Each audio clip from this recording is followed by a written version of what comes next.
vous espère en pleine forme, ragaillardi par cette heure de sommeil en plus et par la douceur des températures de ce beau week-end. Vous êtes peut-être en vacances d'ailleurs, profitez-en bien. Merci en tout cas d'avoir choisi Europe 1. Nous sommes à vos côtés, comme tous les dimanches soirs, jusqu'à 1h du matin, 2 heures de direct pendant lesquelles vous pouvez me poser toutes les questions qui vous préoccupent et dialoguer aussi avec les auditeurs d'Europe 1 autour d'un problème qui vous concerne.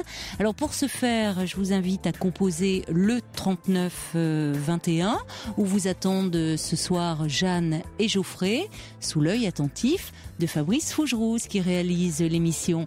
Et bien sûr, vous pouvez également vous manifester, donner votre point de vue en envoyant vos mails sur le site europe1.fr ainsi que vos SMS au 7 39 21. Et vos SMS, vous le savez maintenant depuis le temps, vous les commencez par le mot nuit. Bonsoir Catherine. Bonsoir Caroline. Vous allez bien ? À peu près. Bon, déjà, je vous remercie beaucoup d'avoir pris mon appel. Je vous en prie. Et donc, je vous appelle, c'est pas pour moi vraiment directement, il s'agit de ma petite fille qui vient d'avoir 8 ans et qui est très mal, c'est-à-dire qu'elle refuse de manger. Alors, je vous explique en quelques mots. Donc, elle est née d'une première union et une séparation quand elle avait 10 mois. Et ma fille s'est remariée il y a 3 ans. Et là, à nouveau, elle est en divorce maintenant. Elle a une petite sœur. Et donc, à chaque vacances, elle va voir son papa qui est dans le Poitou. Ma fille habite dans le Vaucluse, donc il y a un éloignement, donc elle va pas souvent son papa. Et elle a une demi-sœur qui est née donc, de son papa, au début septembre, je crois. Et donc, elle était très contente de partir. Et ça se passe bien, elle est très contente. Et là, mardi, elle a des mal au ventre. Et depuis, elle mange très mal. Et c'est ma deuxième fille qui habite pas trop loin de chez moi. Elle l'a prise vendredi et samedi. Ça s'est très bien passé. Et de retour chez son papa, ça recommence. Donc je suis très inquiète. Ma fille aussi, elle est très inquiète. Et donc j'aimerais avoir... C'est quand elle rentre de chez son papa qu'elle ne mange pas? Non, ou parce... quand elle va chez son papa, si vous voulez, elle est partie par le train mardi dernier. Et mardi soir, elle avait mal au ventre. Elle a passé la nuit aux urgences à Poitiers. Ils ont fait tous les examens possibles. Et ils lui ont rien trouvé tout était normal. Et donc, elle mange pas. Et si vous voulez, comme elle a peur de vomir, donc elle mange très très peu parce qu'elle ne garde rien. Mais c'est depuis quand ça, le fait qu'elle ait du mal à manger, qu'elle ait peur de vomir, ces symptômes sont présents depuis quand? Ça serait depuis mardi. Elle avait un petit peu mal au ventre. C'est très récent, d'accord, c'est très récent. Mais cette peur de vomir, vous le découvrez là? Jusque-là, elle n'en a jamais parlé?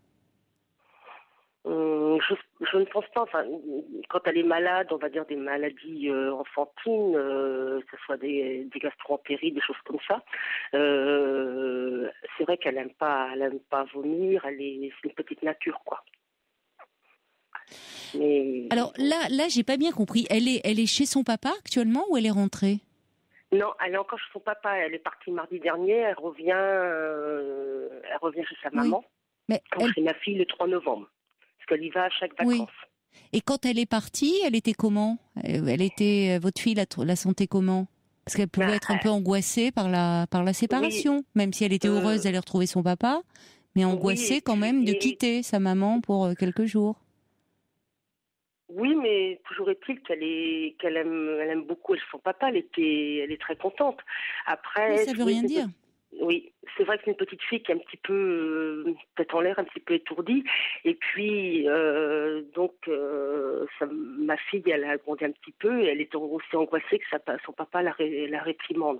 Alors, ma fille, elle a dit à son ex, comme quoi qu'il fallait pas qu'elle la fâche et tout. Mais en fin de compte, ma fille a découvert que c'était pas lié à la scolarité, c'était vraiment lié... on ne sait pas trop. Alors moi non plus. Là, j'avoue que je me perds un petit peu quand vous dites que elle avait peur d'être réprimandée par sa maman. C'était tout ça dans l'espace de ce week-end ou auparavant? Qu'est-ce qui se passe? C'était à la suite de la sortie d'école aux vacances de la Toussaint, quoi. Mais pourquoi elle avait peur d'être réprimandée? Parce qu'elle est étourdie? Oui, elle est étourdie, elle rapporte pas sa liste de devoirs, enfin plein de petites choses comme ça. Mais je pense qu'en fin de compte, c'est très difficile à comprendre. C'est très ponctuel. C'est très ponctuel, là, ce que vous me décrivez. Ça s'est passé, là, vous êtes tout le monde un peu sans dessus dessous, ça s'est passé ce week-end. Jusque-là, il n'y avait pas de problème majeur. Ça a duré on est dimanche, depuis mardi qu'elle mange pas. Ou très peu. Oui, mais elle réagit peut-être, c'est sa façon à elle d'exprimer des choses en réagissant comme ça, peut-être à la séparation, à quelque chose qui l'a contrarié. Auparavant, ce que j'essaie de comprendre, c'est que ce symptôme-là, ne pas manger, jusque-là, c'est pas un symptôme qu'elle avait, votre petite fille. Elle n'est pas à refuser de manger quand elle est chez sa mère. Non, du tout. Non, elle mange bien. C'est une petite fille qui. Bon, alors c'est déjà très rassurant. Voilà, c'est ponctuel. La danse, oui, elle est. D'accord. Bon. Oui. Alors, mais c'est important de remettre ça dans un contexte, parce que c'est vrai que tel que vous en parlez, j'ai l'impression que il y a urgence, il y a quelque chose, ça vient de se passer, elle réagit à quelque chose, c'est sa façon à elle d'exprimer avec ce mal au ventre, il y a quelque chose qui est compliqué. Alors, vous m'avez parlé d'une demi-sœur, elle est avec le papa, cette petite fille, la demi-sœur? Oui, elle est née au mois de fin d'été, au début septembre. Ce que le papa de la petite fille, je ne veux pas dire de prénom, s'est remarié l'an passé, et donc elle a une demi-sœur de cette nouvelle union. Et elle la connaît, elle avait déjà vu sa petite sœur? Non, comme elle vient de naître, elle l'a vue pour la première fois, là, elle est née au mois de septembre, donc elle l'a vue là, mardi dernier quand elle est arrivée. Oui. C'est pour ça qu'elle était très contente. Oui, après, contente et en même temps, bon, oui, je vous laisse poursuivre. Oui, et ensuite, donc ma fille s'est mariée il y a eu 3 ans au mois de septembre. Donc elle a eu c'est aussi une demi-sœur, mais bon, c'est vraiment comme 2 sœurs. Elles sont très fusionnelles dès qu'elles sont un petit peu séparées. Entre autres là, elles sont pas trop bien. Elles sont très très contentes de se retrouver.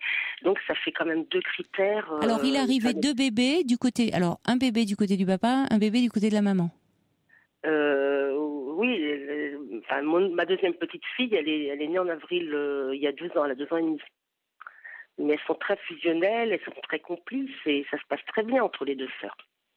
Oui, mais pour les enfants, vous voyez, c'est pas étonnant qu'ils aient un peu de mal à s'y retrouver dans toutes ces, parce que vous voyez, même en vous écoutant, alors je sais pas si c'est moi, mais j'ai un peu de mal à faire le point dans la famille, qui est qui, le papa donc qui est remarié, il vient d'avoir un bébé, il y a une autre demi-sœur, et les enfants.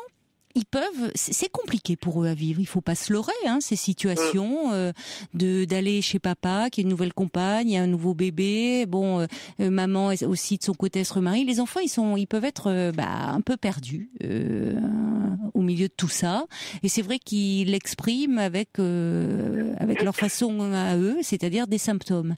Et peut-être que quand vous me dites, je ne sais pas, parce que là il n'y a pas lieu de s'alarmer non plus, c'est très récent. D'ailleurs, ils ont bien fait de l'amener aux urgences parce qu'il faut toujours voir si c'est pas un problème d'appendicite et autres. Bon, ils ont éliminé toutes les raisons organiques. Maintenant, vous me dites, elle est très heureuse d'aller retrouver sa petite sœur. Oui, certainement.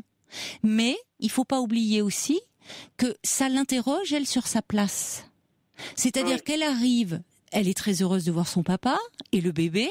Mais enfin, le papa, ça veut dire qu'il y a aussi une autre dame qui est là, avec ce bébé, qui lui est présent tout le temps. Et puis elle peut inconsciemment ou consciemment se dire et moi, est-ce qu'on va pas un peu m'oublier? Est-ce que j'ai toujours ma place? Ça peut être aussi, vous voyez, pour un enfant, il ne peut pas le formuler de cette façon-là, mais il peut y avoir une crainte. Quand il voit le nouveau couple reformé autour d'un bébé, lui peut se demander finalement quelle est sa place. Oui, je vous comprends tout à fait. Par contre, ce que je voulais vous dire, Caroline, c'est que ma petite fille connaît déjà depuis environ 2 ans puisqu'elle a assisté au mariage de son papa en août 2013. Donc elle connaît déjà sa nouvelle femme. Et c'est donc là, cette nouvelle femme, elle a un congé parental et ça se passe bien, elle s'en occupe bien. Oui, mais il faut pour des nouvelles, quoi. tant mieux pour votre petite fille. Mais n'oublions pas que du haut d'un enfant, on a du mal, on oublie l'enfant qu'on a été. Tout ça est très compliqué quand même. Les parents qui se séparent, qui se remettent en couple, qui font des bébés, c'est la demi-sœur, c'est le demi-frère, on y va pendant les vacances. Il faut, vous savez, en tant qu'adulte, face à des situations nouvelles, on a un temps d'adaptation. Bien sûr. Les enfants aussi, et d'autant plus que ils peuvent se demander dans toutes ces nouvelles reconfigurations familiales quelle est leur place. Donc, qu'elles s'entendent bien, tant mieux. C'est un atout, c'est une bonne chose avec la nouvelle compagne du papa. C'est bien pour la suite. Simplement, elle arrive là au sein d'un foyer, même si elle est très heureuse de voir son papa, de découvrir le bébé. Ben là, quand elle vient maintenant, il y a un bébé qui occupe beaucoup de place. Et puis elle voit que papa est avec cette dame, ce bébé, et puis elle peut se demander quand même quelle est sa place. Et puis aussi, il y a une histoire de quand même de séparation, parce que même si elle est très heureuse de retrouver son papa, pour ce faire, il faut qu'elle se sépare de sa maman. C'est pas simple. C'est pas simple. Oui. Oui, et puis c'est vrai que c'est quand même plusieurs, c'est assez rapide par le TGV, mais autrement en voiture c'est 8 à 9 heures de route et en plus moi je ne peux pas trop la voir parce que la garde c'est prioritaire au papa. Après je sais que je pense que je vais la voir, c'est pratiquement sûr mardi parce que j'ai 3 filles, donc ma dernière fille qui est la marraine de ma petite fille en question, ne travaille pas mardi et elle va la prendre une journée puisque elle aime beaucoup sa tante. D'ailleurs, ça s'est très bien passé chez ma deuxième fille ce week-end, quoi. C'est ça qu'on n'arrive pas à expliquer, et puisque elle aime ses deux tatas, elle aime son papa, et je pense que vous avez raison, Caroline. Oui, elle aime tout le monde, mais elle peut avoir peur. C'est quand même le premier week-end qu'elle passe dans cette nouvelle configuration. Où il y a un petit bébé qui vient d'arriver, et vous savez bien à quel point un bébé est quand même le centre de toutes les attentions. Oui. Tout tourne beaucoup autour du bébé. Parce que donc évidemment tout le monde est ravi. Elle voit finalement un couple se former. Bon, c'est la nouvelle amoureuse de papa, certes, mais enfin maintenant papa, il est aussi père d'un petit bébé. Puis elle repart. Enfin, tout ça dans la tête des enfants, c'est pas simple et ça peut provoquer des interrogations. Ils peuvent avoir la tête pleine de soucis finalement. Les enfants aussi ont des soucis. On ramène toujours l'enfance à une période insouciante. Non, de questions. Et d'ailleurs, par rapport à cette petite fille que vous décrivez comme étant tête en l'air, un peu étourdie, parfois quand on a la tête pleine de questions comme ça, mais qu'on ne sait pas très bien comment formuler, ou d'interrogations sur la place qu'on occupe, ou suite à une séparation aussi, enfin tout ça, ça joue beaucoup. Du coup, oui, on peut paraître étourdi, oublier, finalement, ne pas avoir du mal à se concentrer, mais ça peut être lié aussi à ça. Et il faut pouvoir l'entendre quand même, ça aussi. Je suis bien d'accord avec vous. Ceci dit, elle a toujours été, depuis l'âge qu'elle avait à la maternelle, toujours. C'est de sa nature d'être un petit peu étourdie. Moi, quand je suis allée chez elle, il y a 15 jours l'an passé, je l'ai accompagnée à l'école. Elle avait oublié son sac d'école et elle se rendait pas compte. Ça fait que je lui pose 3 fois la question. Qu'est-ce que tu as oublié? Ah oui, mamie, j'ai oublié mon sac, et puis ça l'a fait sourire, quoi. Par contre, je voulais vous demander, Caroline, est-ce que vous pensez dans le nouveau couple avec son papa qu'il y aurait une petite pointe de jalousie inconsciemment ou consciemment par rapport à la naissance de sa demi-sœur? Mais ça va au-delà. Je pense qu'effectivement, au-delà de la jalousie, ça va. Quelle est ma place? Quelle est sa place? Vous voyez? Il faut que c'est important que les adultes comprennent, surtout que cette petite fille, vous me dites, elle a été ses parents sont séparés quand elle avait 18 mois. 10 mois. 10 mois. Et à nouveau, là, la maman se sépare aussi, c'est ça? Oui, c'est ça. Mais là, avant, elle était en union libre. Et là, elle s'est mariée et 3 ans à peine, elle divorce, quoi. Oui, mais tout ça est compliqué à vivre pour les enfants. Je crois qu'en tant qu'adulte, on ne réalise pas vraiment ce que ça suppose pour des enfants. Tous ces bouleversements. Où finalement, on est en couple, on se sépare, on se remet en couple, on fait un bébé. Les enfants, ils ont parfois du mal à suivre aussi. Oui, d'autant plus que mon gendre, le deuxième compagnon de ma fille, ça se passait très bien avec ma petite fille. Il s'occupait bien d'elle, il la considérait entre guillemets comme sa propre fille. Il était assez fusionnel. Moi, je les ai vus jouer ensemble, ils chamaillaient. Enfin, voilà, alors je pense que ça fait encore une. Mais on mesure, vous voyez, on mesure pas toujours le chagrin que peuvent ressentir les enfants, effectivement, à la rupture comme ça de liens affectifs. Et dans leur petite tête, qui est petite comme ça, mais il peut se poser beaucoup de questions, beaucoup d'anxiété autour de ce monsieur, il avait pris une place dans la vie de votre petite fille. Et puis c'est quelqu'un qui à un moment disparaît de sa vie comme ça. C'est angoissant. C'est angoissant tout ça. Et c'est vrai que ça se demande finalement, les gens qu'on aime, à qui on s'attache, ils peuvent à un moment partir. Voyez, donc, alors, après, maintenant, j'ai envie de vous dire par rapport à mardi, ça s'est passé là, il faut lui laisser le temps un peu d'intégrer les choses. Il faut pas non plus monter en épingle tout ce qui est en train de se passer. C'est-à-dire qu'il faut si elle mange pas, là, c'est pas dramatique. Enfin, elle est à table avec eux, très bien, mais surtout pas la forcer, ne pas insister, parce que si vous voulez, les enfants aussi repèrent assez vite l'angoisse qu'ils peuvent provoquer à partir d'un symptôme comme ça. Et finalement, ce faisant, ils peuvent en jouer entre guillemets. Ils en sont les principales victimes. Donc, vous voyez, surtout autour de la nourriture. Pas de panique là. On en est, c'est quelques jours. Elle réagit à quelque chose. Bon, il faut lui laisser le temps de s'installer, de trouver sa place. Que certainement aussi le papa puisse la rassurer sur la place qu'elle occupe, sur le fait que, je sais pas s'il y a c'est important symboliquement s'il y a la possibilité qu'il y ait une pièce qui soit pour elle ou s'il n'y a pas possibilité parfois dans les logements, mais que elle ait vraiment sa place, des choses qui restent, qu'elle sache que elle a toute sa place là, même si un bébé arrive.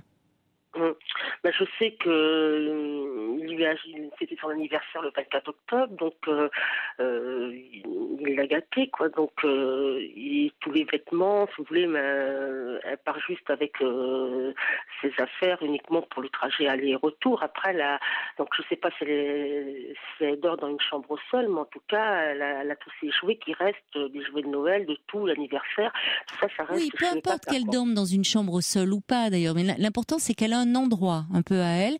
Et puis je dirais que ce qui serait pas mal, c'est que le papa il s'occupe beaucoup d'elle là. Parce que bien sûr qu'elle va, et si elle s'entend bien en plus avec la nouvelle compagne, ça veut dire qu'elle peut à 8 ans, en plus déjà la laisser un peu s'occuper du bébé, je veux dire changer des couches, elle peut faire ça déjà à 8 ans, des choses qui peuvent la valoriser en tant que justement montrer le lien, c'est la grande sœur, évitez de parler de demi-sœur aussi. C'est la grande sœur, vous voyez les frères demi, ça veut pas dire grand-chose quoi. Oui, c'est vrai. Qu'est-ce que ça veut dire? C'est moi qui le dis, mais ma fille dit que c'est sa sœur. Mais elle a raison. Parce que qu'est-ce que ça veut dire demi? Vous voyez, comme si dans les investissements affectifs qu'on avait, vous dites qu'avec l'autre petite sœur, elles sont très proches, très fusionnelles. Bon. Donc si elles sont très fusionnelles, elle peut aussi s'inquiéter que le papa de cette petite fille soit plus là. D'accord. Donc il y a tout ça aussi qui peut tourner dans sa tête. Donc ça serait bien que pendant les vacances, le papa s'occupe beaucoup d'elle. Mais après, je pense qu'il la voit que le soir. Je ne sais pas s'il a eu des congés pour la Toussaint. Je demanderai à ma fille pour les vacances de la Toussaint. Après, je vous dis, la maman est en congé parental, donc elle est là toute la journée. Mais bon, autrement, au retour, donc vous pensez que, pour moi, je vois que ce soit bien qu'elle voit une thérapeute, quoi. Pourquoi? Ma petite fille, parce que elle était très mal quand elle avait déjà fait suivre quand elle s'est séparée. Puis après, pour des raisons que j'ignore, elle avait stoppé parce que disons qu'elle allait mieux. Non mais le problème, bon, pourquoi pas? Mais si vous voulez, là, pourquoi? Parce qu'il s'est passé ça, vous voudriez que votre petite fille voie un thérapeute parce qu'elle mange pas là depuis quelques jours? C'est ma fille qui l'a décidé. parce qu'elle s'inquiète beaucoup. Je comprends, mais si vous voulez, le risque, c'est de tout monter en épingle et finalement que de l'angoisse se surajoute à l'angoisse. Donc, si ça peut rassurer votre fille, j'irai pourquoi pas après tout, mais attention aussi au fait de systématiquement, dès qu'il y a quelque chose, d'amener l'enfant chez le psy. Non, parce que je veux dire, moi je pense que ça va rentrer dans l'ordre. Ça va, a priori, ça va rentrer dans l'ordre. C'est pas.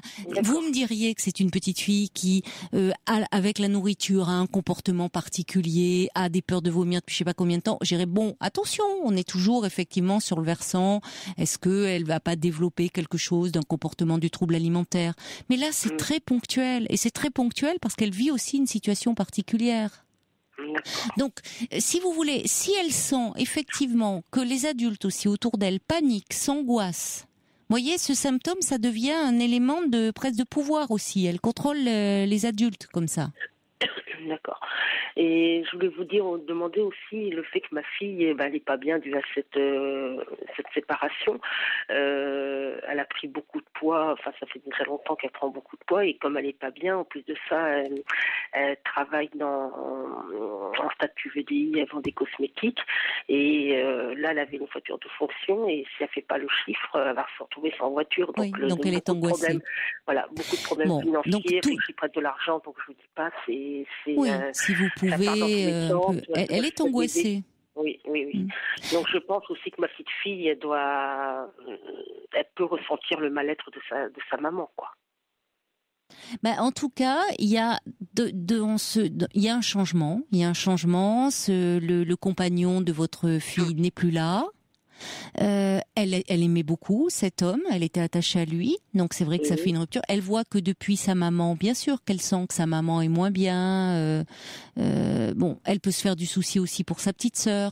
Donc je dirais, quand vous parlez de thérapeute, finalement, peut-être que votre fille pourrait, elle, aller voir un thérapeute. Vous voyez, si elle va... Je vais déjà suggérer à ma fille. Parce que souvent, ce qu'on voit, et en général d'ailleurs les thérapeutes d'enfants sont pas dupes, et après tout, pourquoi pas? C'est-à-dire que les parents ont du mal à faire pour eux-mêmes cette démarche, et ils amènent leur enfant. Ce qui en soi n'est pas une mauvaise chose, parce que il s'agit pas de se lancer dans des thérapies au long cours quand on voit que l'enfant finalement ne présente pas de problème particulier, ce qui peut être le cas de votre petite fille là, et ça peut permettre de rassurer tout le monde. Voilà. De rassurer et justement de calmer le jeu et de pas faire en sorte qu'un symptôme se développe. Donc, pourquoi pas?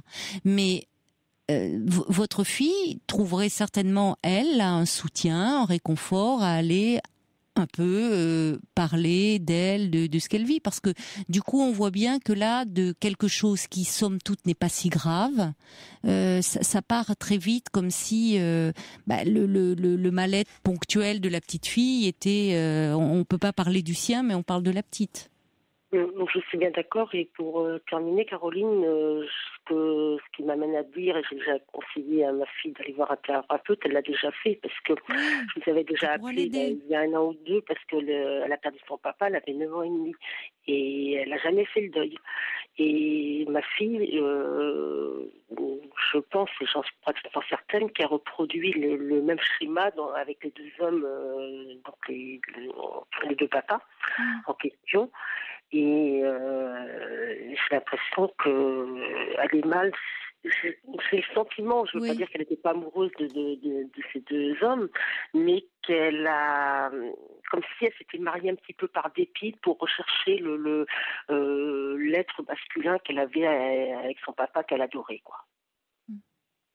C'était d'un accident, c'était très très brutal, et c'était vraiment un je me souviens de vous. Je me souviens par rapport à ce que vous me dites là au sujet de votre fille, ça me revient. Mais justement, enfin, il y a, si elle se met, ça ne veut pas dire qu'elle n'a pas aimé ces hommes, hein, mais en tout cas, elle se met en situation de revivre peut-être, en tout cas, des situations d'abandon. Voilà, parce que pour un enfant, quand son père et qu'elle a connu elle aussi enfant, qu'elle a connu elle aussi enfant, parce que pour un enfant qui perd son père ou sa mère, même si c'est un décès par accident ou par maladie, lui le vit comme un abandon. Oui, c'est exactement ce que j'ai du vécu. jour au lendemain. Bon, voilà. Donc l'enfant le vit comme tel. Et là, effectivement, ça peut raviver chez elle cette blessure, parce que dans la construction d'un enfant, perdre un parent, évidemment, c'est un élément majeur. Ça ne veut pas dire qu'on ne peut pas se construire, hein. Qu'on ne peut pas se construire et réussir sa vie. Mais c'est un élément déterminant à prendre en considération. Et peut-être qu'effectivement, je ne sais pas, ce que vous avancez dans ces histoires d'amour, malheureusement, elle revit dans des situations comme ça d'abandon. C'est peut-être aussi ce qui fait que cette prise de poids, enfin quelque chose qui l'angoisse terriblement. Et le risque, c'est qu'effectivement, elle projette ça aussi sur sa petite fille, parce que sa petite fille, votre petite fille, elle a 8 ans. Elle avait 9 ans quand elle a perdu son papa. Le contexte n'est pas du tout le même. Mais c'est parfois le risque. Et les enfants sentent aussi très bien des choses, même qui sont pas dites. Et d'ailleurs, ils sont très doués pour exprimer au même âge que le parent avait à ce moment-là des souffrances que le parent avait lui-même enfant. Donc il peut y avoir comme ça des répétitions. Maintenant, je dirais, par rapport à ce que vous décrivez, on voit bien qu'en arrière-fond, il y a autre chose. Il y a tout lieu de penser que pour la nourriture, ça va rentrer dans l'ordre. Vraiment. Ne surtout pas la forcer, mettre des choses un peu qu'elle aime. Voilà. Si elle mange pas, c'est pas grave. Elle va finir par manger, de toute façon. À un moment, elle va avoir faim, elle va manger. Et je pense en plus quand elle rentrera chez sa maman, ça ira. C'est vrai que si un enfant refuse de s'alimenter et que ça dure, là, évidemment qu'il faut aller voir un thérapeute d'enfant pour comprendre ce qu'il exprime à travers ça. On n'en est pas là chez votre petite fille. D'accord. On n'en est pas là. Ça fait presque une semaine. Ça fait c'est rien. Demain que ça. Non. Parce que je m'inquiète parce qu'elle est vraiment, elle est vraiment pas épaisse, quoi, en plus. Mais vous inquiétez pas. Un enfant, c'est rare qu'un enfant se laisse mourir de faim. Non. Le problème est, elle exprime quelque chose. Bon, mais c'est. Alors, il y a des cas d'anorexie chez les enfants, y compris chez des enfants. C'est rare quand même. C'est rare. Donc, et on n'en est pas là. On n'en est pas là. Oui, non, mais on n'en est pas là. Il faut calmer le jeu, là. Il faut calmer, il faut vous apaiser. Il faut que votre fille aussi s'apaise, parce que si les adultes dramatisent autour, ça va pas aller. Bon, il sera toujours temps, si ça continue, de l'amener voir quelqu'un. Mais je pense, en revanche, que ce qui serait bien, c'est que votre fille, elle voit quelqu'un. Pour parler de tout ce qu'elle vit, et peut-être effectivement, du coup, dans un quotidien, c'est compliqué. Elle se retrouve aussi avec 2 enfants, seule, des problèmes dans son boulot, son compagnon qui la quitte. Enfin, je veux dire, elle a des raisons aussi de ne pas aller bien. Donc, elle joue pas les surfemmes et qu'elle se fasse un peu aider. Et ça pourra apporter Vous parlez de surfemme, elle est épuisée parce que ma deuxième petite fille qui a 2 ans et demi, elle est pleine d'énergie, elle est radieuse, elle rigole tout le temps. Comme je dis, tant mieux. Elle a la pêche, mais elle est épuisante. Mais donc ma fille, il n'y arrive plus, comme vous dites, 2 enfants toute seule. Son statut, son travail de VDI qui oui, ça fait beaucoup. Puis, oui, vous pouvez l'épauler. Vous êtes très présente dans. Non, j'habite à 700 km. Donc, de votre fille aussi. Oui, c'est là que je me sens impuissante. Et vous pouvez pas peut-être aller lui donner un petit coup de main ponctuellement par rapport à ce qu'elle traverse? Non, vous travaillez vous-même? Je travaille, mais je travaille en intérim, donc c'est compliqué un week-end par le train. D'accord, non, mais si vous travaillez, c'est compliqué. D'accord. Oui, donc je vous dis, l'année dernière, j'ai pu y aller 15 jours, donc tout le monde était ravi, mais voilà, c'est l'éloignement, donc ça aide pas, quoi. Mais heureusement. Donc par rapport à votre petite fille là, rassurez là un peu tout le monde. Elle va bien finir par manger. C'est pas si grave. Comme dit Brigitte, elle a surtout besoin de se sentir rassurée, aimée, entourée. Et il y a eu un peu trop d'instabilité, d'insécurité pour elle en ce moment. C'est tout. Voilà. Donc elle réagit à sa façon à elle. Il faut comprendre que les enfants ils réagissent aussi. Ils peuvent pas toujours dire avec des mots ce qu'ils ressentent. Donc il exprime les mots de ventre. C'est particulièrement courant. D'accord. Non, mais je sais que mardi avec sa marraine, ma fille, elles vont passer la journée ensemble, puis elles vont être seules parce que moi je travaille, donc je la verrai, je pense, que le soir. Et ma fille, elle sait bien poser les choses et c'est différent que la maman, quoi. Donc, je pense qu'elle va bien l'écouter. Elle a besoin d'être apaisée parce qu'effectivement, son environnement a beaucoup bougé ces derniers temps.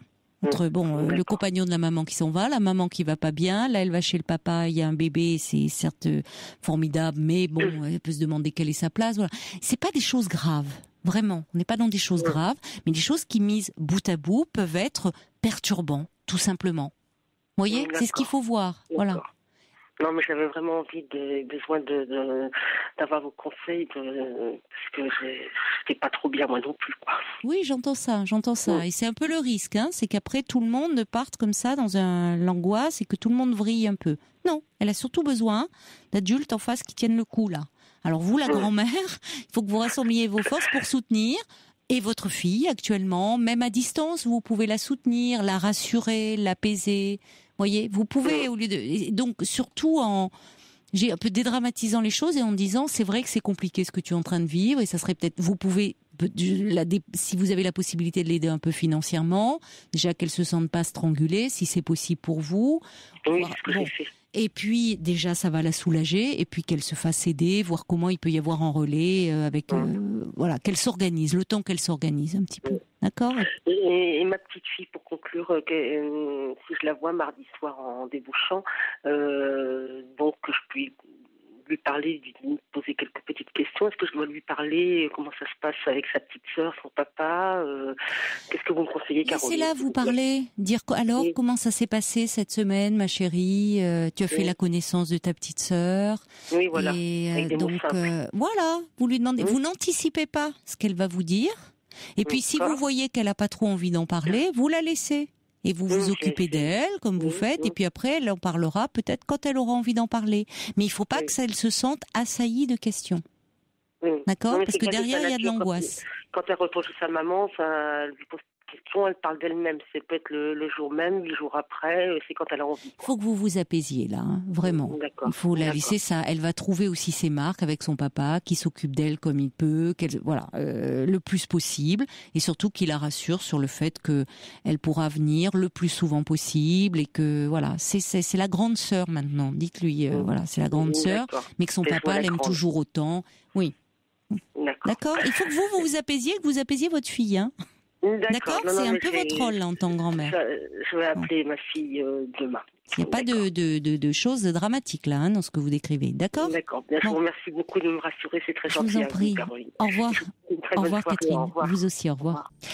Des réactions, aussi vos réactions qui me parviennent par SMS en disant que cette petite fille a avant tout besoin un peu qu'on lui explique, qu'on la rassure sur sa place et qu'effectivement il n'y a pas lieu de dramatiser. Angie dit étourdie peut-être parce que sensible.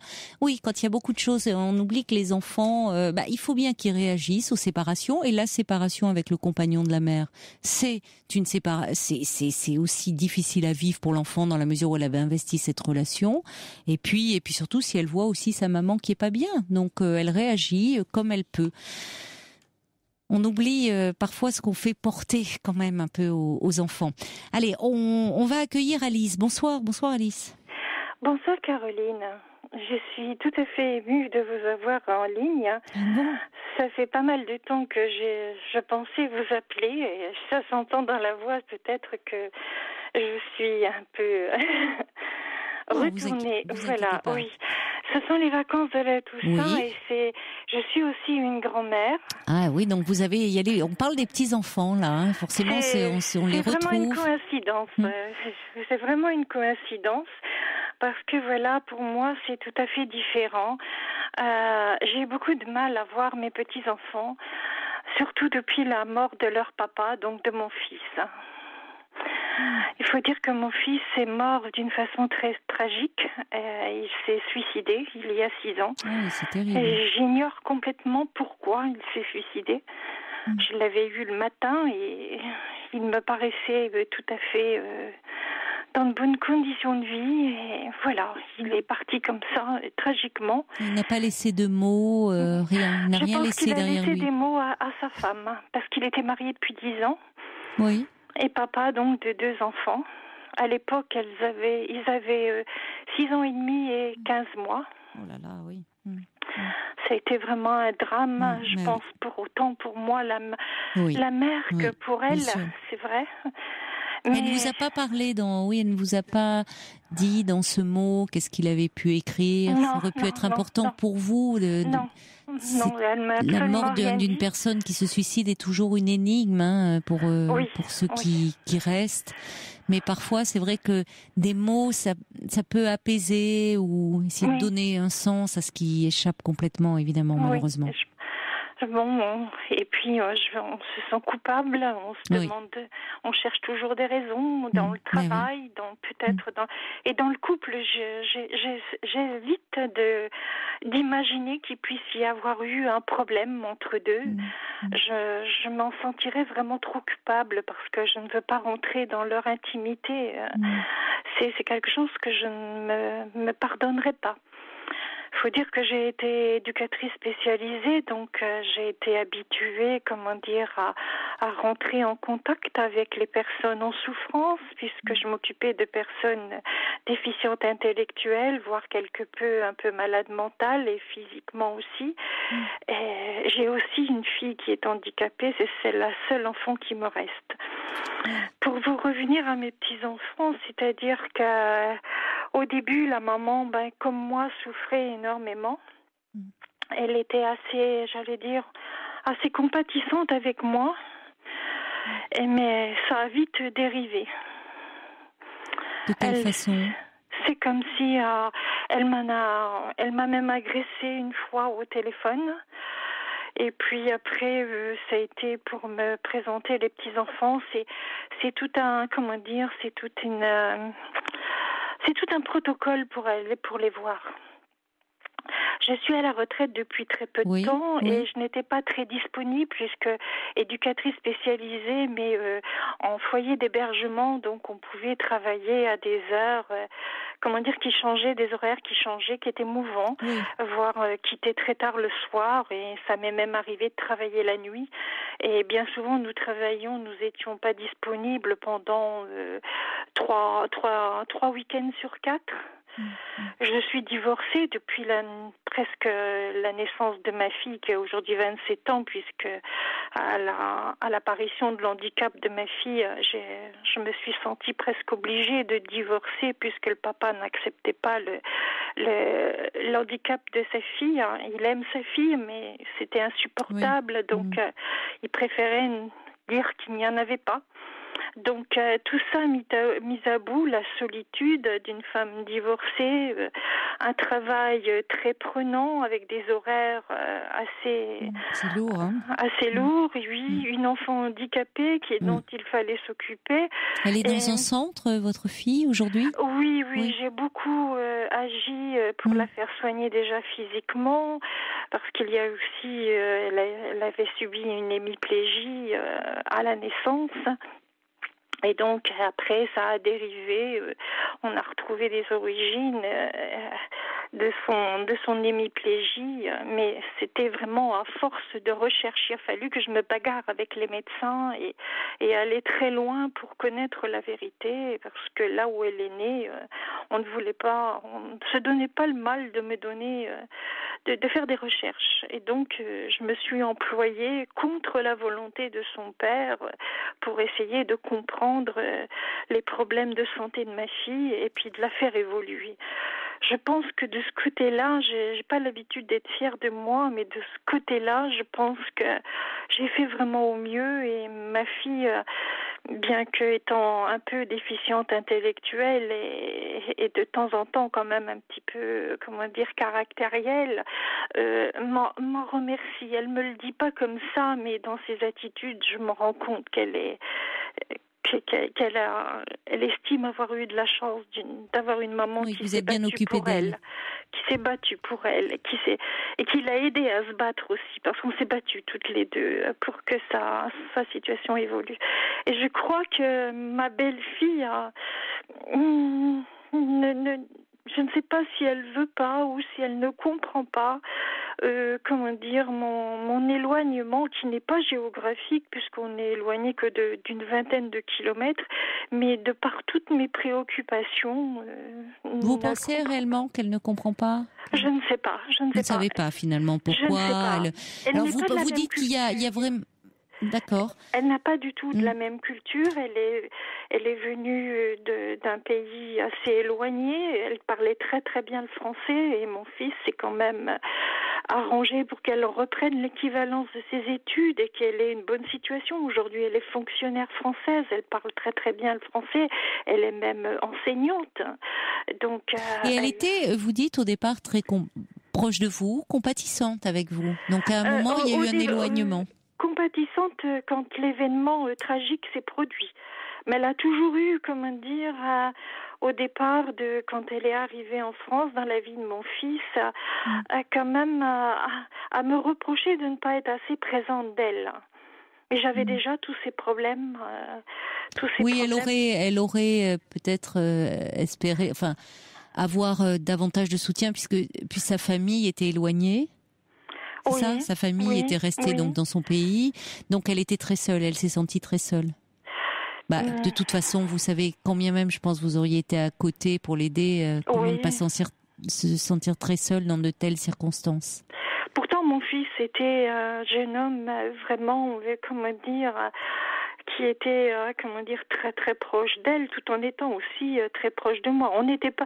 Je déteste le mot, détester non, mais je n'accepte pas le mot fusionnel parce que je trouve que ça dépasse certaines limites.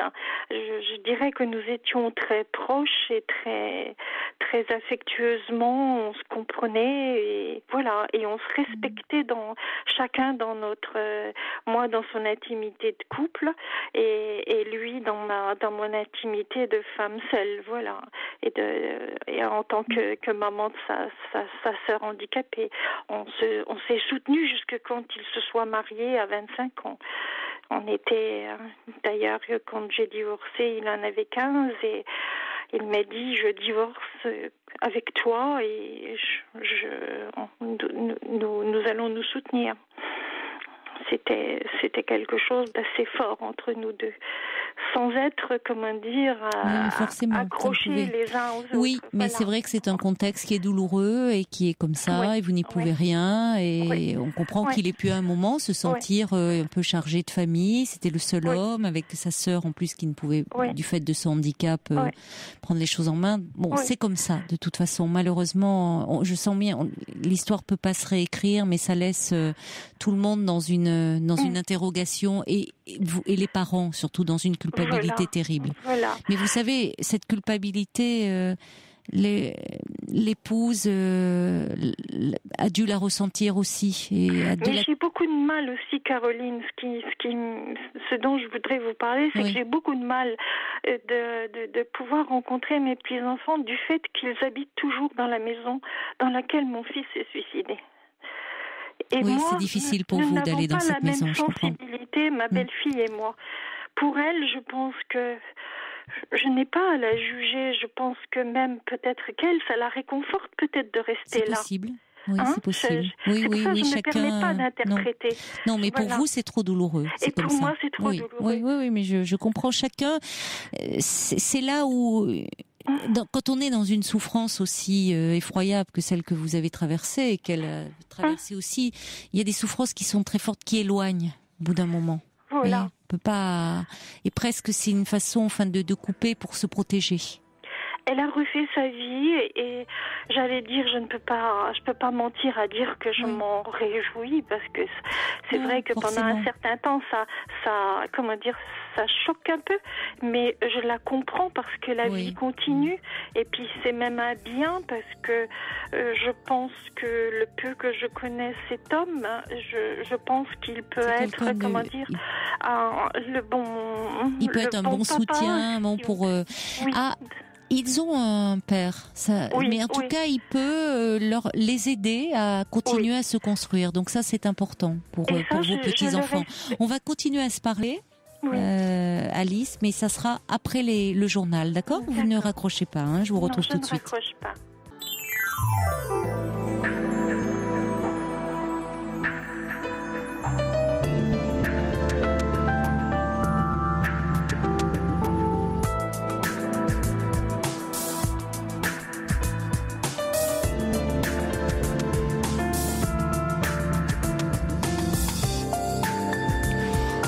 sommes ensemble effectivement pour une belle heure de direct encore. Alors je vous invite à continuer à appeler le 39 21 si vous avez envie de me parler de vous, d'une difficulté que vous rencontrez. Et bien sûr, vous pouvez également vous manifester si vous souhaitez apporter votre soutien, peut-être à Alice qui est avec nous et qu'on va retrouver dans quelques instants. Réagir, vous le faites par mail aussi, europe1.fr, ainsi que par SMS au 7 39 21. Alors Alice, nous parliez de vos difficultés avec votre belle-fille depuis la disparition de votre fils. Où vous avez où c'est compliqué aujourd'hui de voir vos petits enfants. Vous me disiez que elle établissait tout un protocole à chaque fois, c'est ça? Et elle se rend compte que j'éprouve beaucoup de malaise alors que ce n'est pas dans mes habitudes, dans d'autres circonstances. Mais là, je vais peut-être un peu de loin, mais je le ressens comme ça. J'ai l'impression qu'elle en joue. Et elle ne favorise pas, elle n'incite pas, elle n'invite pas mes petits-enfants, surtout la plus grande, à m'appeler alors qu'elle a un téléphone. Et c'est moi à tout prix qui dois appeler. Et quand j'appelle, écoutez, il faut que je convienne d'un rendez-vous, et on doit le décaler, tout doit coïncider. Oui, tout est très formalisé. C'est très formalisé, oui. Il n'y a pas de spontanéité où vous pensez qu'elle ne dit pas. Ça serait bien d'appeler votre grand-mère. Comme c'est aux parents, c'est vrai, qui apprennent aussi aux enfants à manifester aussi à des moments de. Elle me dit pas du tout. Elle me dit pas du tout. Ça doit venir de toi. C'est toi qui dois faire tout ça. Elle ne veut pas tenir compte aussi de mes soucis. Surtout qu'il faut dire que là, je viens de prendre ma retraite et auparavant, pendant 3 ans, j'ai subi un harcèlement professionnel qui m'a conduit à être en incapacité temporaire. Pendant presque 3 ans avant la mise en retraite, j'ai beaucoup craint. Donc, je reconduisais des arrêts maladie tous les mois et je n'avais pas l'autorisation de sortir et de pouvoir quitter ma circonscription. Et ça, elle ne voulait absolument pas le comprendre. Donc, j'aurais bien aimé qu'elle, au moins les mercredis ou de temps en temps, elle puisse m'apporter les enfants. Mais c'était pas possible. C'était moi qui devais toujours faire les efforts. Et malgré ça, je me suis mise, j'ai pris des risques quand même. Des risques qui sont pas quand même, catastrophiques, mais quand même vis-à-vis de la sécurité sociale, j'ai quand même pris des risques d'accepter des rendez-vous quand même en dehors de mes heures de sortie. Mais c'était toujours pareil. Par exemple, c'était autorisé 1 heure au McDo et pendant qu'elle faisait ses courses et elle s'arrangeait pour que ils ne peuvent pas venir. Ils peuvent pas venir de temps en temps justement chez vous. Là, c'est les vacances de la Toussaint. Vous ne pouvez pas aujourd'hui justement. Vous êtes en retraite. Puisque, après tout... Alors aujourd'hui, ça fait 25 ans, bientôt 26 ans que je suis divorcée. C'est vrai que de temps en temps, j'ai essayé de reconstruire ma propre vie sentimentale. Bon, ça n'a pas toujours marché en raison que ma fille handicapée faisait que ce n'était pas toujours les choses. Facile pour... la personne. Cette fois-ci, j'ai rencontré quelqu'un qui tient beaucoup à moi et c'est réciproque. Et aujourd'hui, elle me fait le grief qu'il est là quand je veux venir voir mes petits-enfants. Moi, j'accepte son conjoint.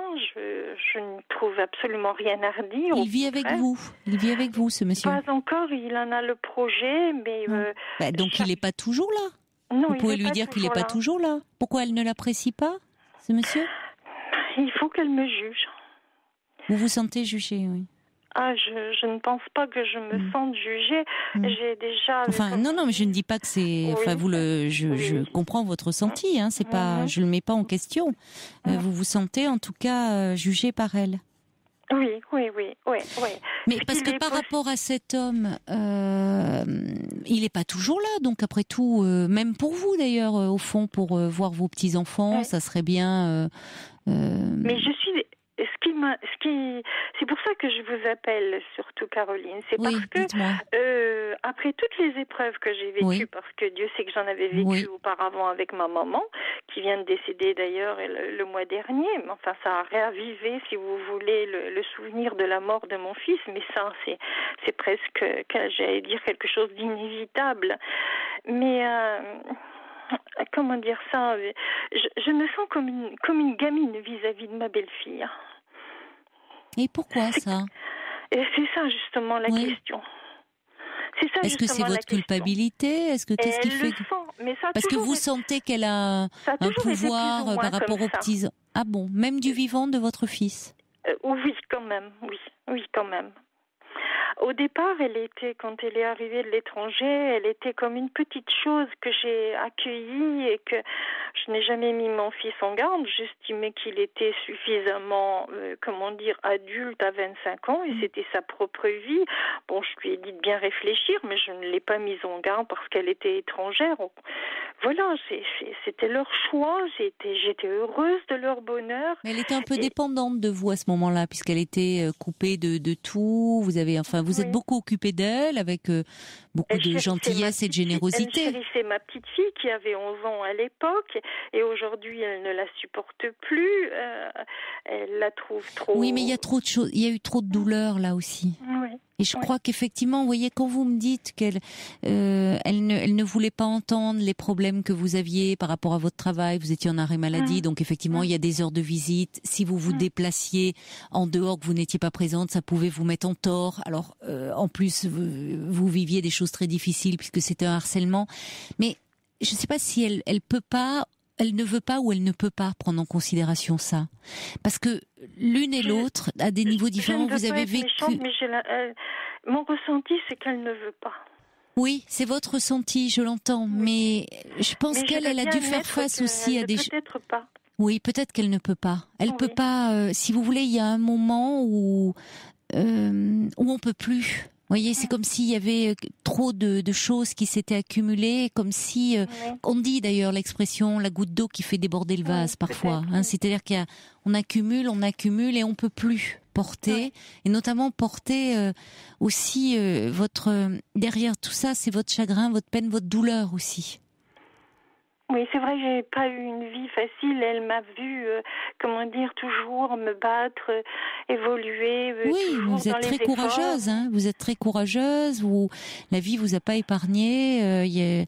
Vraiment, et vous faites face, et avec beaucoup je trouve non seulement de courage, mais d'intelligence et de sensibilité, parce qu'on vous sent effectivement à même de pouvoir faire la part des choses, de ne pas trop faire porter par rapport à vos petits-enfants votre propre deuil, alors que vous pourriez aussi être dans ce besoin-là. Non, on sent que vous êtes à même de le faire, que vous avez cette intelligence. Mais votre belle-fille elle-même, vous savez, quand on est écrasé par la douleur, vous étiez... ça peut isoler terriblement. Il y a des douleurs qui se partagent pas. Oui, mais quand même, il y a une chose quand même. Par exemple, je lui demande un petit souvenir, puisque mon fils, en se mariant, c'est tout à fait normal à emmener tous les éléments de sa vie avec lui pour aller s'installer avec elle. Et donc, moi, je n'ai plus beaucoup de souvenirs de cette vie-là, et je lui avais demandé de me laisser, par exemple, il avait, à 22 ans, il avait une photo où il était éblouissant de sourire dans un moment où il était un petit peu, puisque nous vivions tous les deux, il était en train de terminer ses études, mais il était un peu dans le doute de trouver un travail, et je lui avais fait faire une photo, et quelqu'un passait à notre appartement et nous faisait la publicité, vous savez, de transposer cette photo sur une assiette et y mettre une inscription. Et ce que j'avais fait faire, et j'avais fait marquer en dessous « Vive la vie ». Et ça, c'est un lien qui me touche beaucoup entre mon fils et moi. Et c'est un rien, elle a vraiment, j'allais dire, des kilos de souvenirs entre... Et vous lui avez demandé cette assiette ? Je lui ai demandé, elle m'a dit, il a toujours été là et je ne te le donnerai jamais. Si tu veux un souvenir, je te donne une vieille chemise à lui. c'est quand même assez humiliant. Et oui. Je n'ai jamais osé réinsister. Et le peu de fois qu'elle me laisse rentrer chez elle, je vois cette assiette et c'est comme si elle la regardait en me disant regarde-la bien, mais tu ne l'auras jamais. Vous avez tous les souvenirs que vous avez de votre fils. Ça va bien au-delà de cette assiette. Je comprends, hein, vous avez, mais ça va bien au-delà de tout ce que vous avez. Il y a quelque chose. Si vous voulez, là, il y a. J'aimerais bien quand même voir mes petits enfants. Oui, mais ça, oui. Que sous la, mais ça demandait effectivement pendant les vacances, surtout qu'elle a 12 ans. Elle a 12 ans maintenant, votre. Bon, oui, alors. Oui. De faire en sorte, proposez, vous pouvez l'appeler pendant des vacances, proposer, vous voyez, quelques petites sorties. Elle a l'air comme si, elle se montre tout au moins insensible envers moi. Et là aussi, c'est un peu un ressenti. Je me dis, j'espère que je me trompe et que ce n'est pas la maman qui... Alice, tant que vous serez... Vous savez, vous avez été frappées toutes les deux... à des niveaux différents. C'est pas la même chose de perdre un mari, de perdre un enfant. C'est deux choses différentes. Et il y a quelque chose dans cet acte tragique, le fait que votre fils se soit suicidé. Souvent, vous l'avez dit d'ailleurs, on se sent coupable. Oui. Et pour un moment, ça peut être aussi une réaction de défense pour s'en sortir avec la culpabilité. On cherche un coupable. Bon. Oui, puisqu'elle donc je crois que là vous êtes en train, si vous voulez, ce qui c'est terrible, c'est de vous faire la guerre maintenant. Vous voyez, autour de le lien. Non, mais j'ai bien compris, mais surtout évitez de noter, comment dire, vous avez suffisamment de traversé d'épreuves pour ne pas vous enfermer dans une comptabilité serrée de peut-être effectivement ce que vous vivez, ce que j'entends comme des humiliations, mais là c'est le piège. C'est un piège pour vous. De cultiver ce qu'on peut comprendre, mais là, vous voyez, autour de ce que symbolise cette assiette, ce qu'elle vous donne, ce qu'elle ne vous donne pas. Ce qui est important, c'est ce que vous pouvez vous vivre et avec vos petits-enfants aussi. Donc, si vous sentez, s'il y a quelque chose c'est déjà suffisamment dur pour vos petits-enfants aussi, cette histoire, parce qu'ils ont affaire avec ça, avec un père qui, à un moment, s'est suicidé.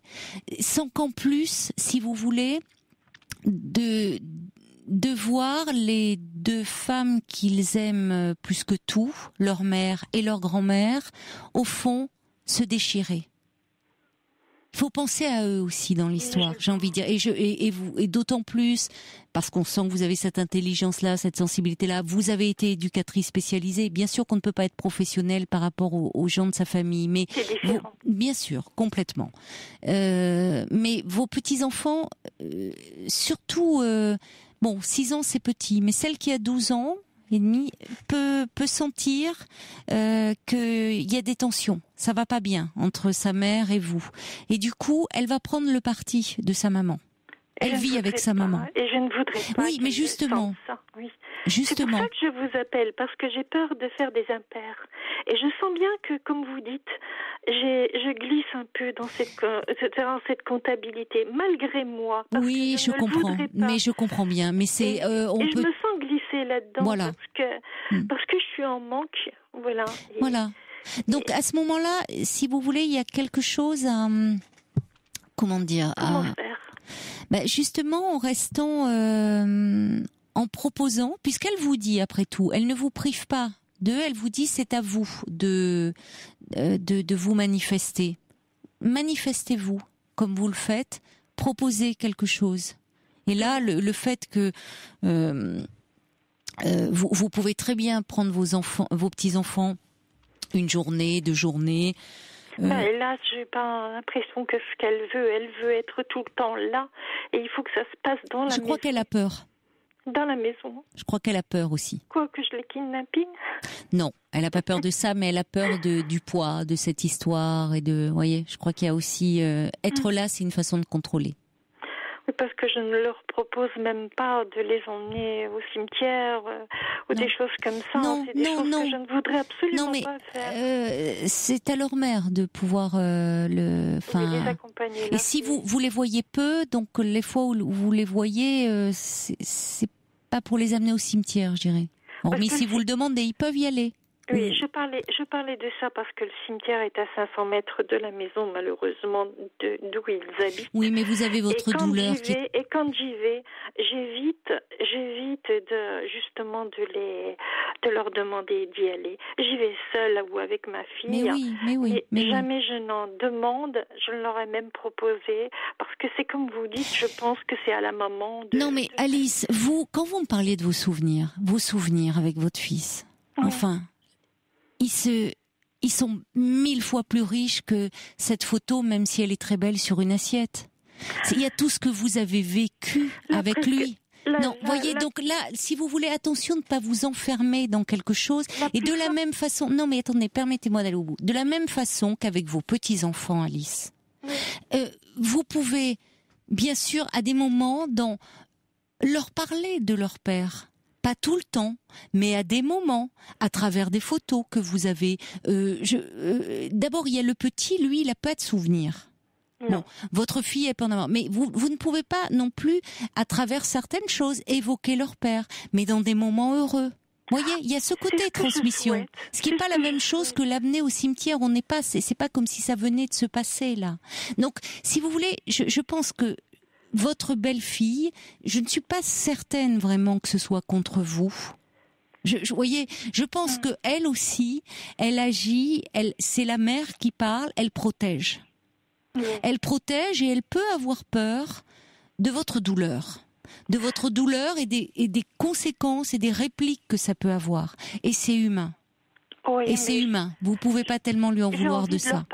J'ai envie de leur parler de l'avenir, j'ai envie de leur parler du présent, de leur présent. J'ai pas envie de les encombrer du passé. Justement, oui. Et simplement, si mon fils, c'est pas le passé. Me posait la question, je leur répondrai sur leur papa. Alice, c'est pas le passé, c'est leur histoire aussi, hein. C'est leur histoire, donc il s'agit pas de leur parler tout le temps de leur père, mais vous pouvez dire tu sais, ton père aimait beaucoup ça aussi. Vous pouvez leur en parler. C'est leur histoire aussi.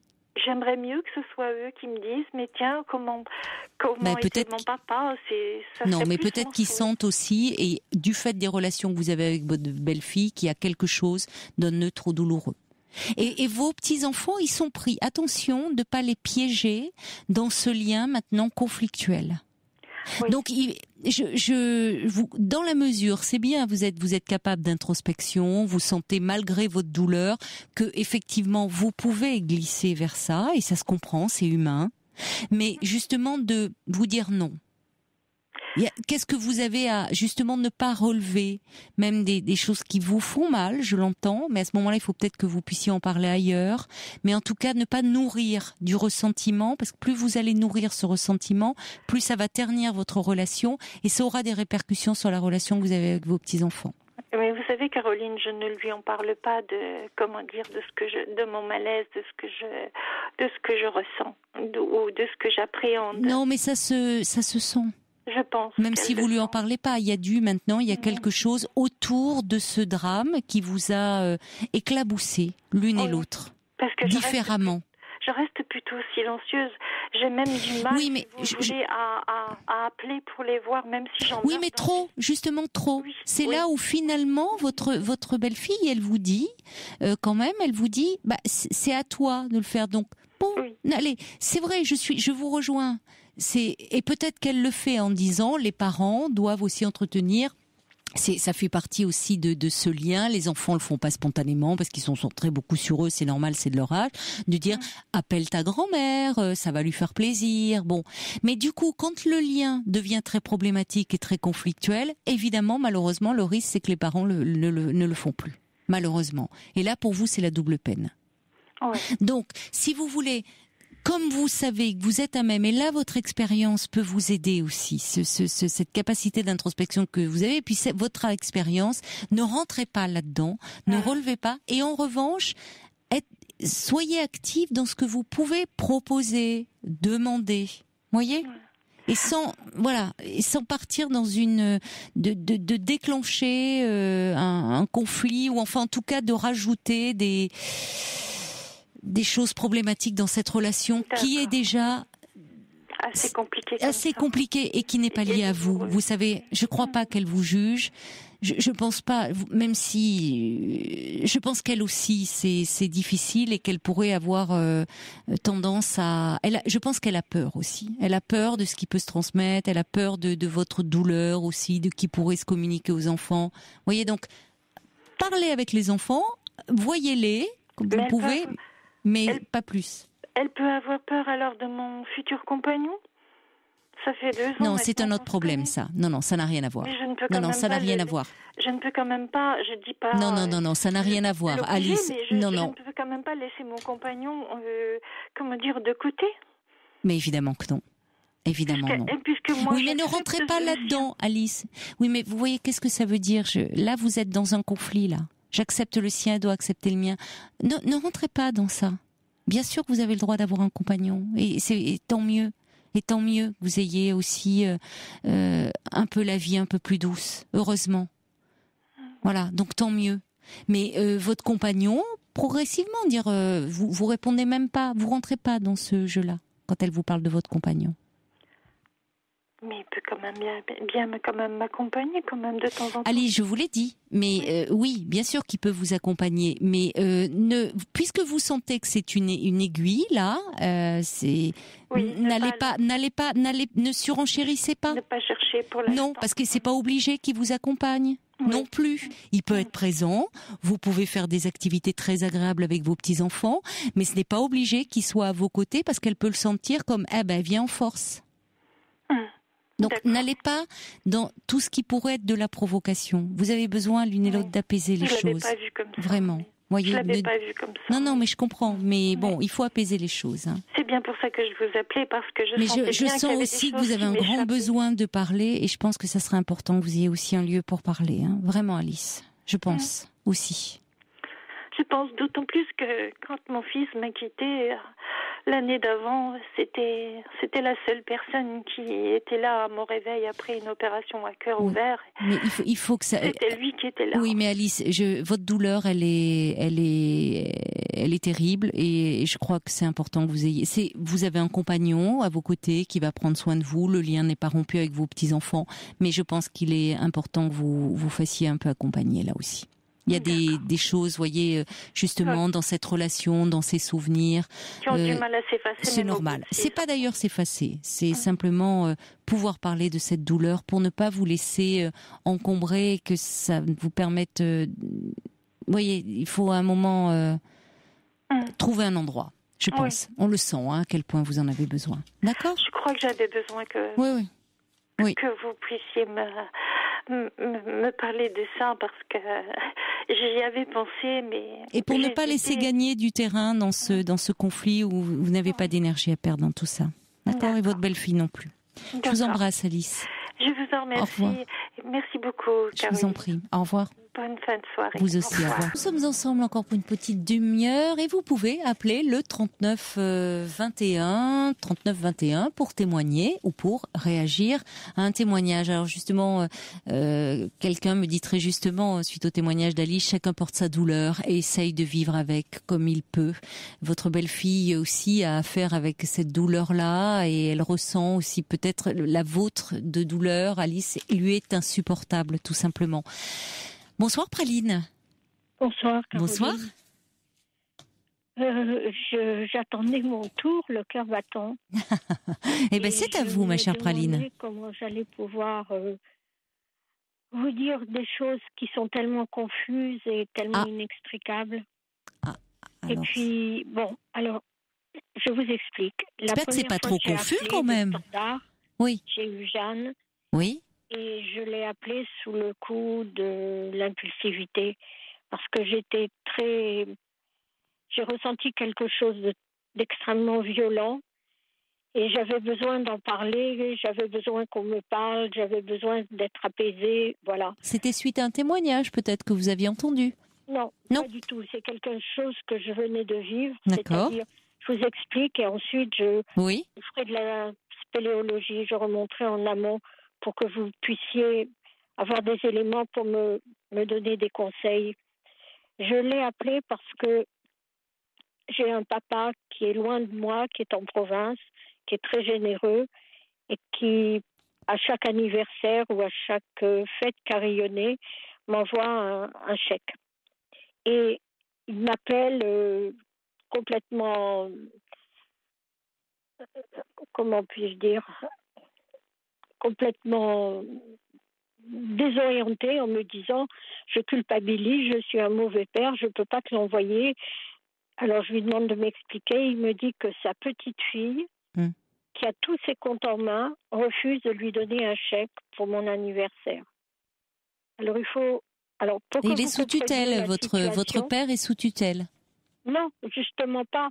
Mais lorsqu'il est rentré dans cet endroit, elle lui a dit « Papy, tu comprends, les infirmières sont parfois voleuses, il vaut mieux qu'on garde tes carnets de chèques et ta carte bleue. » Donc elle a la mainmise. Et papa est quelqu'un de...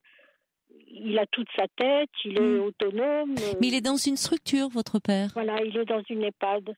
D'accord. Il a un studio à lui dans lequel il est très autonome. Il va se promener dans alors le parc. Alors il faut qu'il récupère son chéquier, sa carte bleue, c'est ça? Non, ça c'est impossible dès le départ. Non. Non, c'est pas impossible, hein, cela dit. Enfin, je veux dire, il en parlerait même aux personnes, à l'assistante sociale, aux personnes dans l'EHPAD. Non, puisqu'il dispose de toutes ses facultés, qu'il n'est pas sous tutelle, il pourrait récupérer ses affaires. Non, il n'est pas sous tutelle. Alors donc, il pourrait les récupérer. Il est sous une influence telle que il a demandé à son centre financier de lui envoyer directement dans son EHPAD des carnets de chèques. Son centre financier lui a envoyé les carnets de chèques et ma nièce, c'est-à-dire sa petite fille, a mis un veto au bourgmestre de l'hôpital en disant, alors que c'est fallacieux, que son grand-père était sous tutelle, donc il était hors de question qu'il ait en main des chèques, et les chèques sont repartis au centre financier.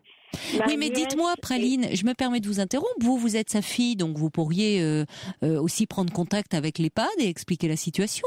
Dire, il y a un côté, c'est un problème de famille, ma nièce s'est accaparée, les chéquiers, la carte bleue de mon père, mais voilà, n'écoutez pas ce qu'elle dit et faire en sorte qu'il puisse retrouver...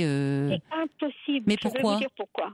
Parce que, d'abord, ma nièce, c'est son médecin traitant. Ensuite, elle donne des consultations aussi à l'hôpital. D'accord. Ensuite, toute sa famille, du côté de son mari, ce sont des médecins, des chirurgiens qui travaillent dans cet hôpital. Donc, ce sont des notabilités et on les écoute et on ne leur demande pas de preuves. C'est en province, Caroline, c'est pas à Paris. Oh, oui, mais enfin, même en province, alors je comprends, hein, le réseau, les notables et autres, tout le monde se connaît, c'est vrai, mais si votre père, vous me dites qu'il dispose de toutes ses facultés intellectuelles, normalement, et qu'il n'y a pas de mise sous tutelle, vous me dites qu'il n'a pas été mis sous tutelle, donc normalement, l'EHPAD devrait demander, dire écoutez, enfin, vous voyez, il y a des... Parce que si elle dit qu'il est sous tutelle et qu'il n'est pas sous tutelle, il faut quand même qu'elle fournisse des justificatifs par rapport au dossier. On l'a cru sur parole, justement parce qu'elle est connue. D'accord, oui, je comprends. Oui, c'est quelqu'un qui a, pignon sur rue. Dans cet hôpital. Oui. Maintenant, elle a des consultations. On sait que c'est le médecin traitant.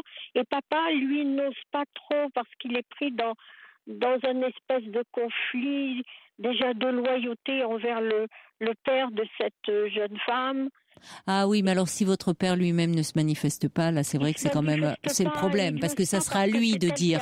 Vous avez raison. Bon, oui, ça sera à lui, c'est vrai, en premier lieu de dire. Bon, écoutez, là ça va.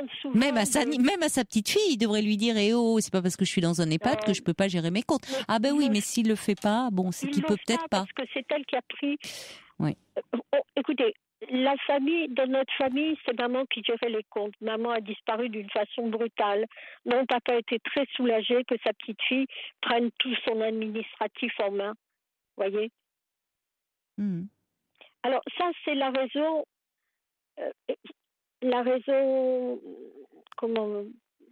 presque anecdotique.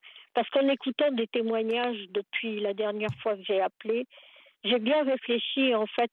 Ma demande est tout autre. Je vis dans une famille qui m'a toujours considérée comme un bouc émissaire. Aussi loin que ma mémoire remonte, c'est une famille. Je ne sais pas trop comment vous dire, Caroline. J'ai eu un frère extrêmement toxique avec moi et il a disparu très récemment. Et sa fille, celle dont je vous parle depuis le début, a pris, certainement par conflit de loyauté, elle a pris tous les comportements de son père pour me harceler, me faire du mal. Je suis vraiment la bête noire de la famille. Je suis ce qu'on appelait dans l'Antiquité le bouc émissaire. Et je l'ai analysé, je le sais, et ma question pour vous, c'est la suivante. Comment je peux réagir alors que ça me fait très mal et que je connais la situation depuis que j'ai 12 ou 13 ans? Réagir par rapport à quoi? À toute cette détestation, ce rejet de cette partie de la famille. Tout ce qui concerne mon frère et ses filles, toute cette famille m'a rejetée et je n'ai plus que mon vieux papa.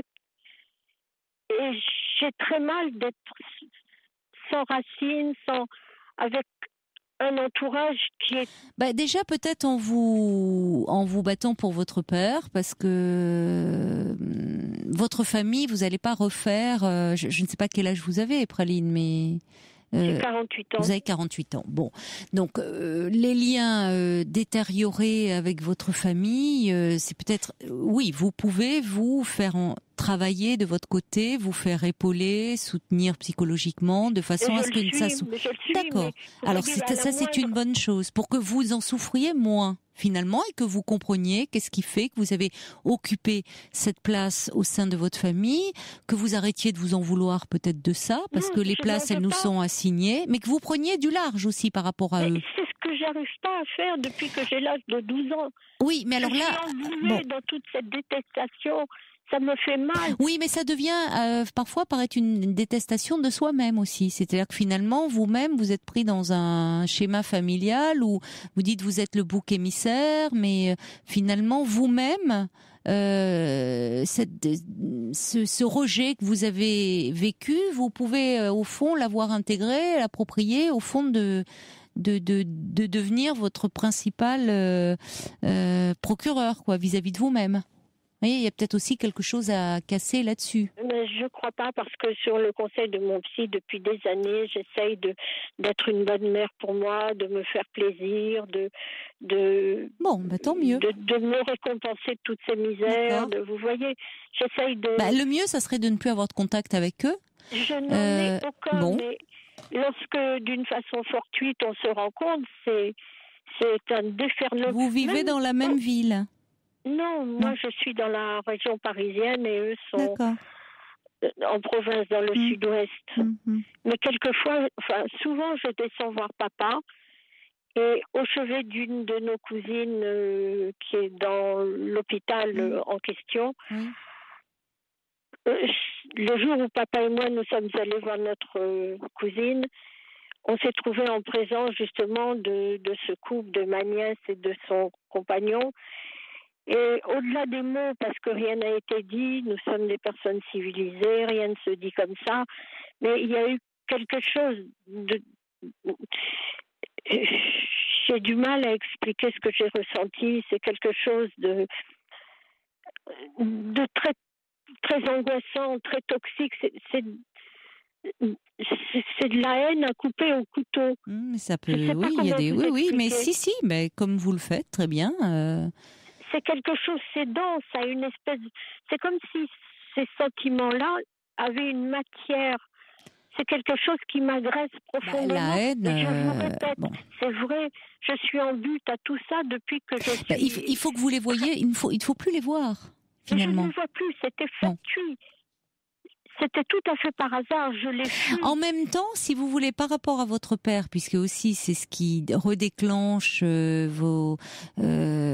votre souffrance à vous, à travers ce qui se vit pour votre père, hein, puisque vous allez le voir, vous pouvez les croiser de façon fortuite, ou vous savez en tout cas qu'ils agissent comme vous me le dites avec votre père.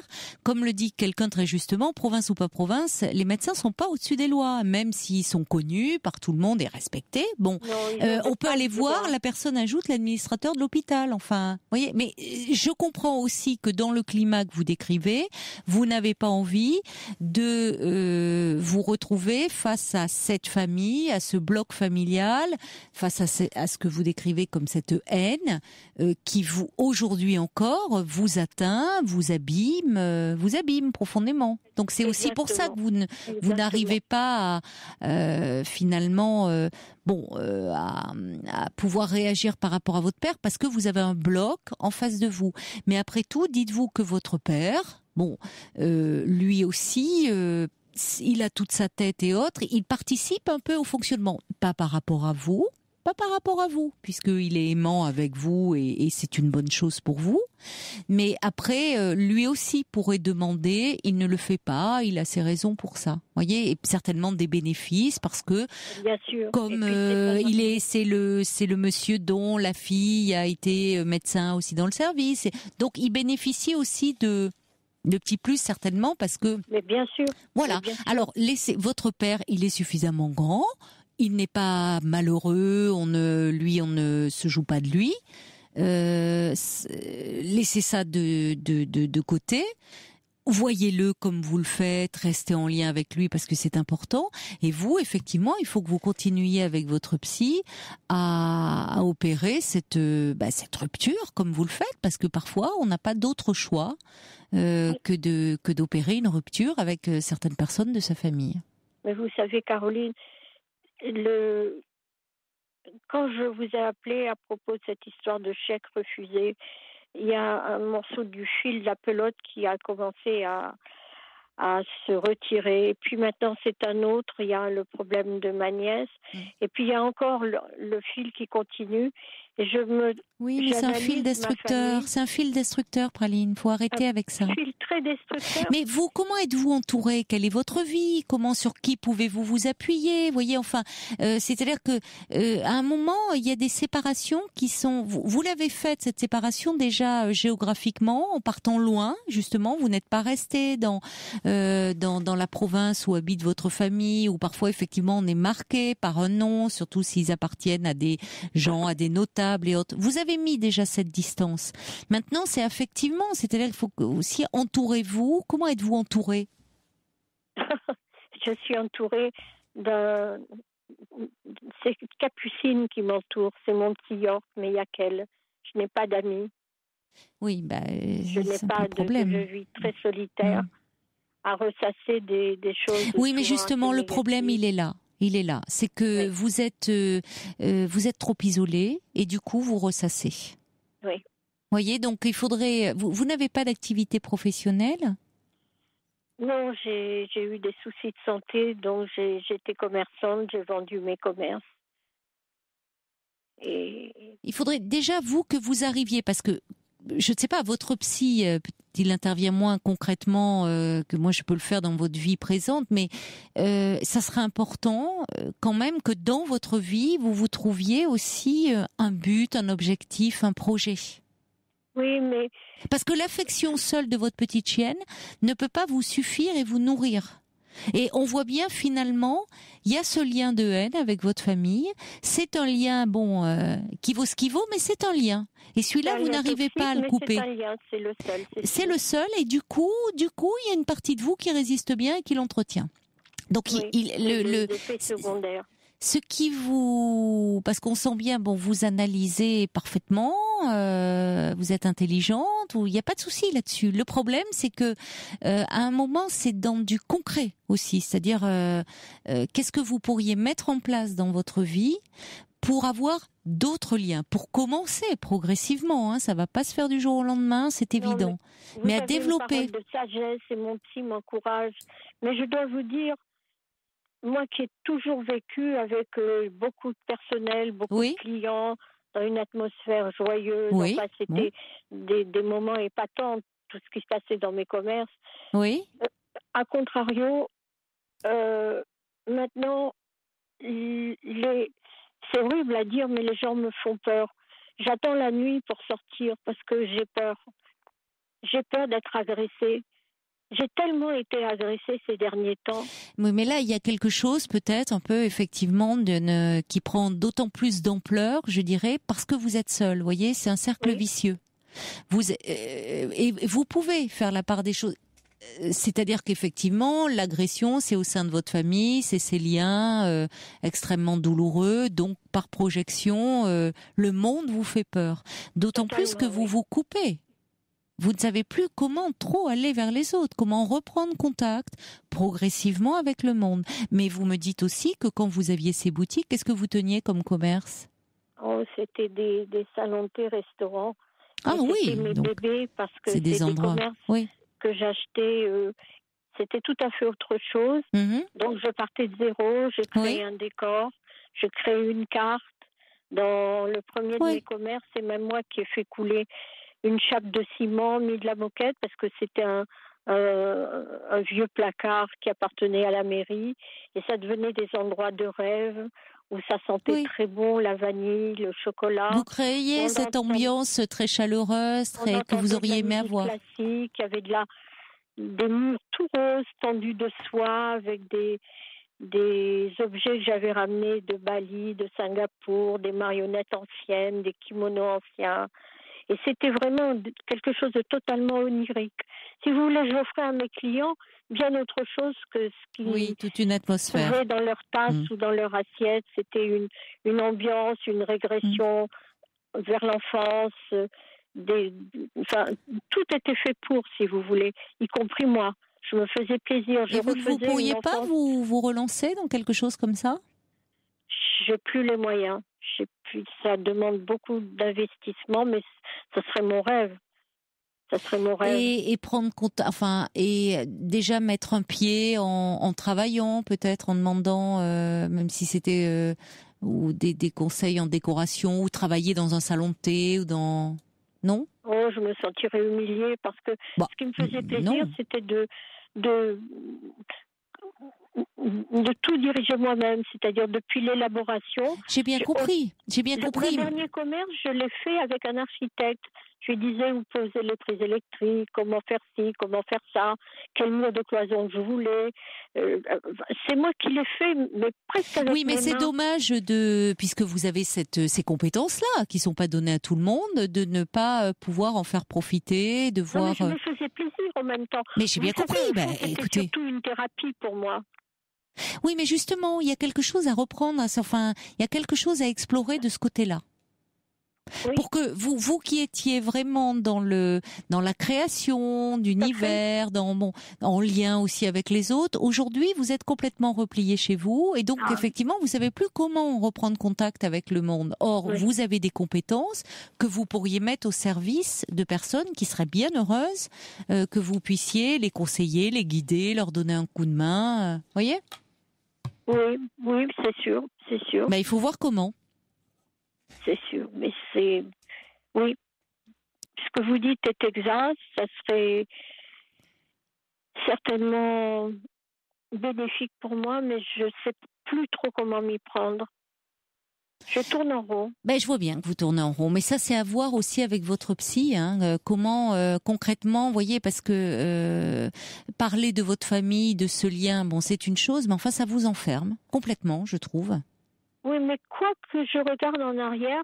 Oui, mais justement, arrêtez de regarder en arrière. Il s'agit plus de regarder en arrière. En arrière, c'est de la souffrance.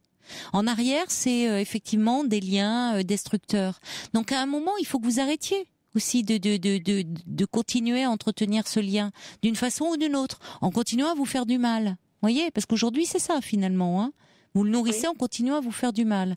Donc, alors que vous avez une créativité, de l'imagination, des choses... Et je veux dire, c'est ça qu'ils ont voulu éliminer. C'est ça qu'ils ont voulu tuer.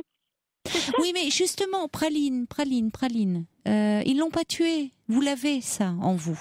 Ça fait partie de vous. Et c'est justement aussi ce qui a fait, non seulement ils l'ont pas tué, mais ils ont contribué à le développer, je pense.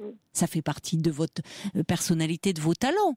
Mais je pense que vous l'avez d'autant plus développé, cet univers onirique, tout ce que vous avez pu créer qui a trait à l'enfance, parce que c'est une façon de réparer aussi votre histoire. Oui. Donc, comment voulez-vous être bien aujourd'hui, puisque vous êtes coupé de cette part créative de vous-même? Vous pouvez pas être bien. Il ne reste que la souffrance pour le moment. Alors que jusque-là, effectivement, cette souffrance, vous en faisiez un matériau et très concret, à créer un endroit un lieu dans lequel les gens se sentent bien. Et moi, je me réparais. Je me suis réparée. Mais alors justement, c'est ce que dit Brigitte. Vos ressources ne sont pas loin. Il faudrait que vous puissiez avoir accès à nouveau, dépasser cette mauvaise passe, réfléchir aux moyens de revenir dans le monde social. Il y en a des moyens, forcément. Vous ne les voyez pas pour le moment, mais il y en a. Je gagnerai au loto ou à je ne sais quoi. Non, mais... Je ne réfléchirai pas je rachèterai immédiatement le commerce. Mon premier commerce. Il faut peut-être voir avec la chambre de commerce. Il faut peut-être voir. Il y a il y a peut-être des financements possibles compte tenu de votre expérience passée. Il y a certainement des solutions qui existent. Pour le moment, vous ne les voyez pas parce que vous êtes trop enfermés. Donc c'est un pas après l'autre et commencez à vous dire, après tout, là j'allais bien à ce moment-là.